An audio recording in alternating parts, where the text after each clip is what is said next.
This video assesses the development of the Association of Southeast Asian Nations. ASEAN has helped to shape institutional development in the Asia-Pacific, particularly since the 1990s.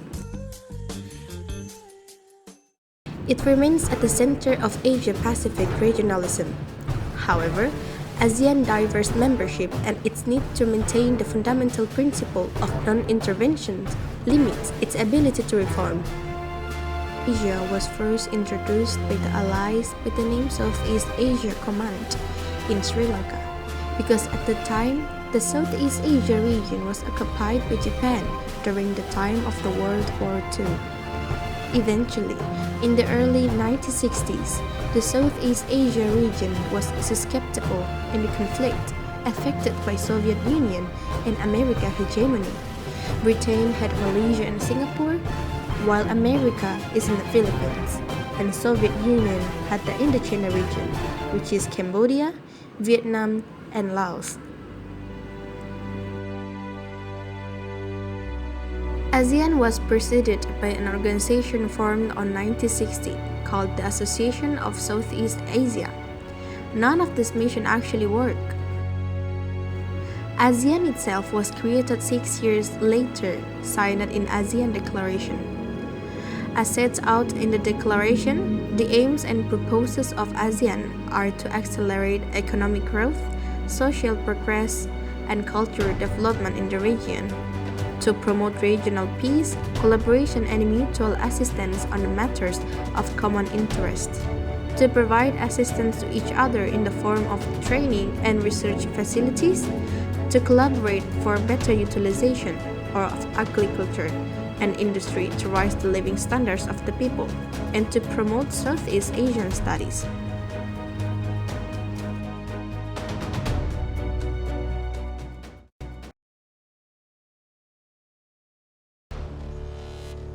There are 3 issues to watch in 2019: elections and governance.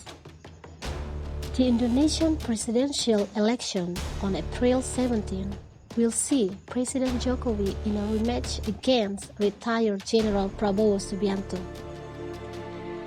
Religious identity politics could also come into play as a central campaign issue, although Jokowi's controversial choice of conservative Muslim cleric Ma'ruf Amin as his running mate has helped him fend off attacks on his Islamic credentials, at least for now.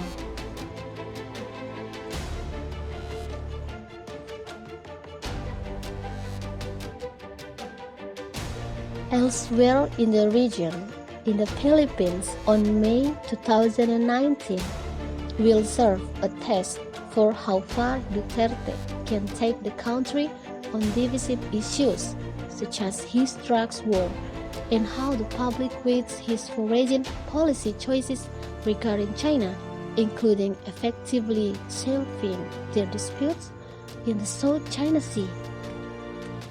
Meanwhile, in Myanmar, patience with Aung San Suu Kyi is running out internationally and among some domestic elites on both on the Rohingya issue and badly needed economic reforms. Choices that Aung San Suu Kyi makes on these issues will affect Myanmar's economic prospects and its relations with the world and could threaten to return Myanmar to a state of semi-isolation in the international community.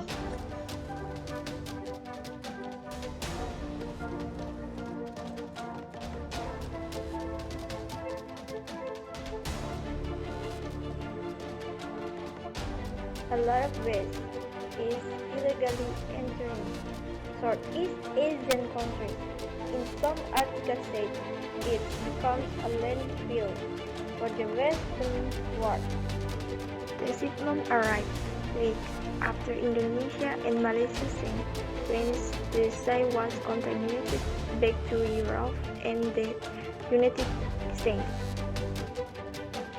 In all 3 cases, the country returning the trash said it had been labeled as recyclable, despite containing other rubbish such as used diapers and household waste.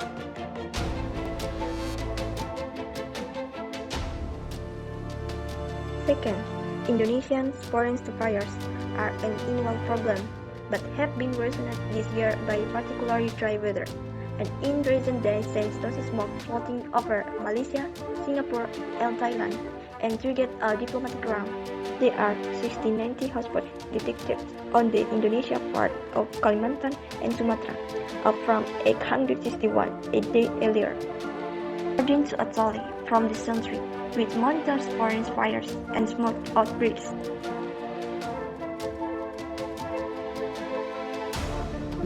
Governance challenges for businesses. ASEAN is home to a wide variety of businesses, including a number of huge family-owned conglomerates and state-linked enterprises, like the Central Group in Thailand, Salim Group in Indonesia, state-linked Stingtel in Singapore, and Vinamilk in Vietnam. Yet small and medium-sized enterprises, together with micro-entrepreneurs, make up at least 89% of business activity in the region. Entrenched interests with the large conglomerates, paired with widespread corruption, is undermining the region's business environment and is particularly hurtful for small enterprises. The Asian region needs strong independent civic institutions to prevent corruption and to help the region compete globally. One hope is that digital innovation will enable greater transparency and promote economic growth.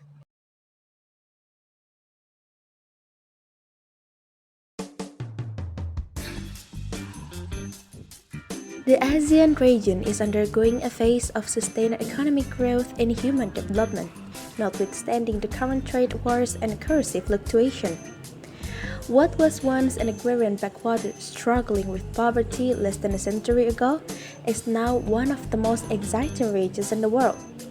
In 2018, ASEAN has combined gross domestic product of $2.9 trillion and is the third fastest growing major Asian economy after China and India.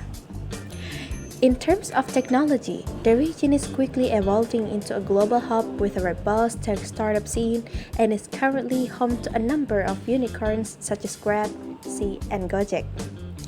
ASEAN is a great example for diversity of ethnic, religion, culture, and we still can rock with it.